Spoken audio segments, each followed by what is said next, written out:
Hello friends.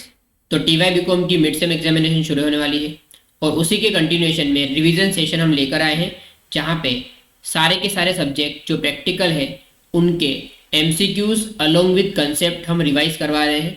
यहाँ पे आज के इस वीडियो में हम फाइनेंशियल मैनेजमेंट जो कि कंपलसरी सब्जेक्ट है उसके कुछ इंपॉर्टेंट एमसीक्यूज जो पिछली 5 से 6 एग्जाम में पूछे गए हैं अलोंग विद कंसेप्ट जो आपको एग्जामिनेशन में नए क्वेश्चन को डील करने में हेल्प करेगा, वो शुरू करने जा रहे हैं। तो चलिए वीडियो को शुरू करते हैं। तो सबसे पहले बेसिकली फाइनेंशियल मैनेजमेंट में है क्या, टाइम वैल्यू ऑफ मनी। तो यहाँ पे आपको आज कोई फिगर है, आज कोई सम है, फ्यूचर में उसकी वैल्यू क्या होगी वो, या फ्यूचर में कोई सम है उसकी आज क्या वैल्यू होगी, मतलब प्रेजेंट वैल्यू और फ्यूचर वैल्यू निकालने का जो बेसिक कंसेप्ट है वो आपको सिखाया हुआ है। तो यहाँ पे कुछ फॉर्मूलाज है, वो फॉर्मूला के बेस पर आप आराम से निकाल सकते हो।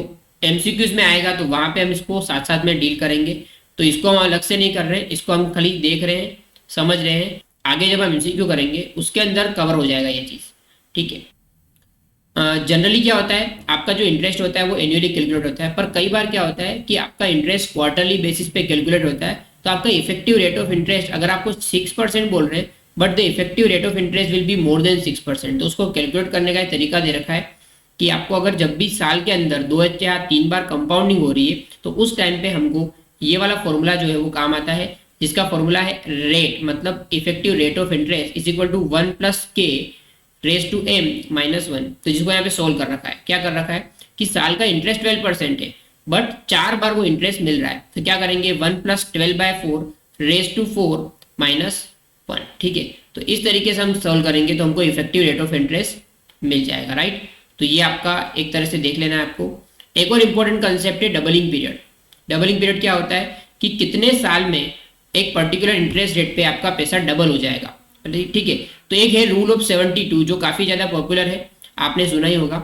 इसको समझ लेते हैं क्या बोल रहे हैं। According to this rule term of doubling period can be obtain by dividing 72 by the interest rate. तो क्या है, आप 72 लो और आपका जो भी इंटरेस्ट रेट आपको मिलने वाला है उससे डिवाइड कर दो, तो जो साल आएगा, जो भी अमाउंट आएगा या जो भी फिगर आने वाला है, that is the years in which the amount you invest can be double. Simple चीज़ है। तो क्या है, फॉर एग्जाम्पल यहाँ पे अगर आपका इंटरेस्ट रेट 8% है तो क्या करोगे 72/8 करोगे तो आपका आंसर आएगा 9 साल। मतलब 9 साल में अगर आप 1 रुपया लगाते हो तो 8% इंटरेस्ट पे क्या हो जाएगा, वो 2 रुपये बन जाएगा, ठीक है।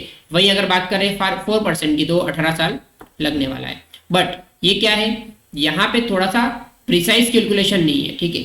यहाँ पे प्रिसाइज कैलकुलेशन के लिए रूल ऑफ 69 लागू होता है, ठीक है। तो रूल ऑफ 69 में क्या होता है, फॉर्मूला ये है 0.35 + 69 बाय इंटरेस्ट, ठीक है। तो फॉर एग्जाम्पल यहाँ पे अगर हम इंटरेस्ट रेट 10% लें और हमको पूछा जाए कि डबलिंग पीरियड कितना होगा, तो 0.35 + 69/10 इक्वल टू 7.25 ईयर्स। तो ठीक है, इस तरीके से आपका आंसर निकलेगा। तो ये 69 वाला काफ़ी बार एमसीक्यू में पूछते हैं, आगे हम देखेंगे तो हमको समझ में आएगा, ठीक है। चलिए अब आगे बढ़ते हैं। अब फाइनेंशियल स्टेटमेंट के एनालिसिस के कई सारे तरीके होते हैं, उसके बारे में देखो। This analysis is done through various tools. तो भाई 5 चीज़ें हैं जिसके बेसिस पे हम फाइनेंशियल स्टेटमेंट को एनालाइज करते हैं। पहला कंपेरेटिव स्टेटमेंट, जहाँ पे हम क्या करते हैं, एक साल के स्टेटमेंट को, फाइनेंशियल स्टेटमेंट को दूसरे साल के फाइनेंशियल स्टेटमेंट के साथ कंपेयर करते हैं, परसेंटेज निकालते हैं वगैरह वगैरह।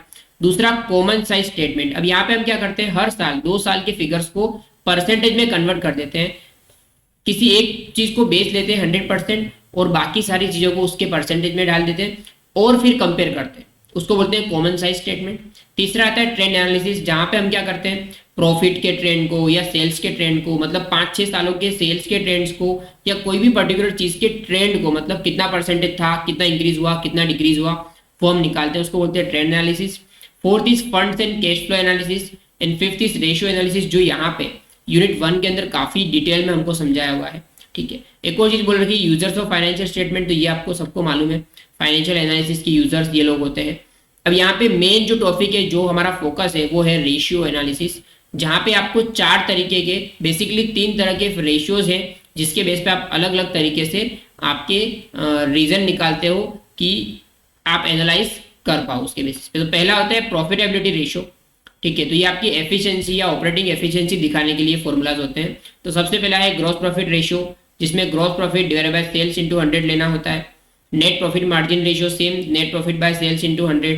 ऑपरेटिंग एक्सपेंस रेशियो तो cost of goods sold plus operating expenses divided by sales into 100। तो इसके अलावा कई सारे और फॉर्मूलाज है जो इंपॉर्टेंट है, मैं हाईलाइट कराऊंगा।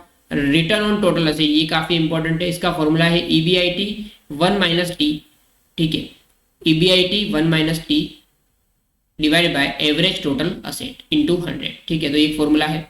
उसके बाद रिटर्न ऑन इक्विटी, यहाँ पे आप इक्विटी पे कितना रिटर्न मिला वो निकालते हो, तो पेट मतलब profit after tax minus preference dividend divide by average net worth into 100, ठीक है। EPS का फॉर्मूला सभी को मालूम है, PAT minus preference dividend divide by weighted average number of shares.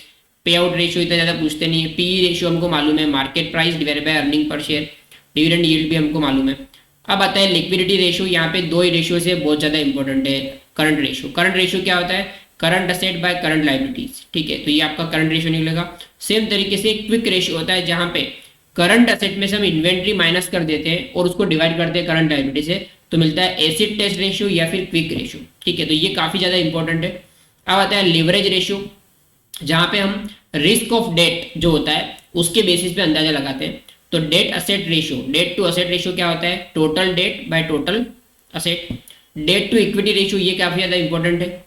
उसमें क्या लेते हैं हम, लॉन्ग टर्म डेट या फिर टोटल डेट लेते हैं, उसको डिवाइड करते हैं नेटवर्थ प्लस प्रेफरेंशियल कैपिटल से, ठीक है। Interest coverage ratio, again important ratio, earning before interest and tax divided by interest. तो आपका नेट इंटरेस्ट कवरेज रेशियो आ जाएगा। ये बेसिकली क्या बताता है इंटरेस्ट कवरेज रेशियो, कि आप इंटरेस्ट पे करने में, आपका जो भी डेट है उसको सर्विस करने में कितने सक्षम हो, ठीक है। मतलब आप इंटरेस्ट का जो पेमेंट आता है उसके कितने ज़्यादा कमाते हो आप, तो वो एक चीज़ है। इसके बाद आते हैं टर्नओवर रेशियो, जो काफ़ी ज़्यादा इंपॉर्टेंट होते हैं। इसके बेस पे काफ़ी सारे MCQs पूछते हैं। सबसे बेसिक है इन्वेंट्री टर्नओवर रेशियो। उसमें क्या होता है, आपको लेना होता है cost of goods sold divided by average inventory. मतलब ये इंडिकेट क्या करता है, ये इंडिकेट करता है कि आपका जो टोटल सेल्स है उसको स्टॉक से डिवाइड कर रहे हो, मतलब आपका स्टॉक कितनी बार टर्न हो जाता है, उसको बोलते हैं स्टॉक टर्नओवर रेशियो, ठीक है। अब हमारे पास अगर एवरेज इन्वेंट्री नहीं होगा तो हम सिंपल क्लोजिंग स्टॉक भी ले सकते हैं। फिर आता है डेटर टर्नओवर रेशियो, ये भी काफ़ी ज़्यादा इंपॉर्टेंट है। इसमें हम लेते हैं बेसिकली ऊपर क्रेडिट सेल्स, नीचे लेते हैं एवरेज डेटर। एवरेज कैसे निकलता है, ओपनिंग का डेटर्स प्लस क्लोजिंग का debtor divided by 2। Average collection period again है इंपॉर्टेंट रेशियो। इसका सबसे simple formula 360 bye debtors turnover. Last है फिक्स असेट टर्नओवर, जहाँ पे हम लेते हैं सेल्स। देखो टर्नओवर के रेशियो में बेसिकली सेल्स हमेशा ऊपर ही आएगा, तो ऊपर सेल्स लेंगे, नीचे लेंगे नेट फिक्स असेट या एवरेज फिक्स असेट, जो भी आपके पास अवेलेबल हो। अब यहाँ पे कुछ नोट्स बहुत इंपॉर्टेंट है। जैसे सेल्स की बात करें तो यहाँ पे हमेशा नेट सेल्स होता है, क्रेडिट सेल्स का मतलब भी नेट सेल्स होता है, मतलब आपको जो भी रिटर्न है वो माइनस कर देना है। जब भी नेट प्रॉफिट बोले that is profit after tax only. Operating expenses में क्या क्या आता है, तो direct expense plus indirect expenses minus interest and taxes. Total asset में क्या होता है, बैलेंस शीट का total side minus miscellaneous expenditure. Current asset के अंदर cash, marketable security, debtors, inventory, loan, advances, short term वाले मतलब बेसिकली प्रीपेड एक्सपेंस, ये सब आ जाएगा। करंट लायबिलिटी में भी उसी तरीके से। नेटवर्थ क्या होता है, तो equity share capital plus reserves minus miscellaneous. तो ये चीज़ें समझ में आ गई होगी आपको बेसिकली। इसके बेस पे हम सारे के सारे MCQ, मेजॉरिटी MCQ देखेंगे तो यहीं से आने वाले हैं। चलिए आगे बढ़ते हैं। वर्किंग कैपिटल मैनेजमेंट बेसिकली आपका यूनिट 2 है ये। इसके अंदर वर्किंग कैपिटल मैनेजमेंट मतलब आपके जो बिजनेस के अंदर जो डे टू डे एक्टिविटी में जो पैसा इन्वेस्ट होता है उस पैसे को किस तरीके से मैनेज करते हैं, उसका सोर्सेस कहाँ से होते हैं और उसको रखने के कई सारे अलग अलग तरीके होते हैं, ठीक है। तो यहाँ पे कुछ चीज़ें हैं जो हमको फाइनल एग्जाम जो होगी उसमें ज़्यादा काम आने वाली है, बराबर। खाली ये इतना आपको ध्यान होना चाहिए कि भाई लॉन्ग टर्म फंड्स के सोर्सेस कौन से होते हैं, शॉर्ट टर्म फंड्स के सोर्सेस कौन से होते हैं, स्पॉन्टेनियस सोर्स कौन से होते हैं, बराबर।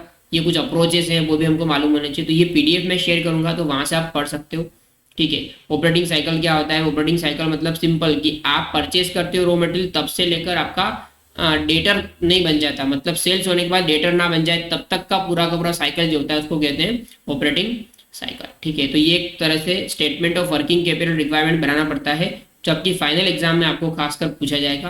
तो अभी हमारा फोकस इस पे नहीं है, ठीक है।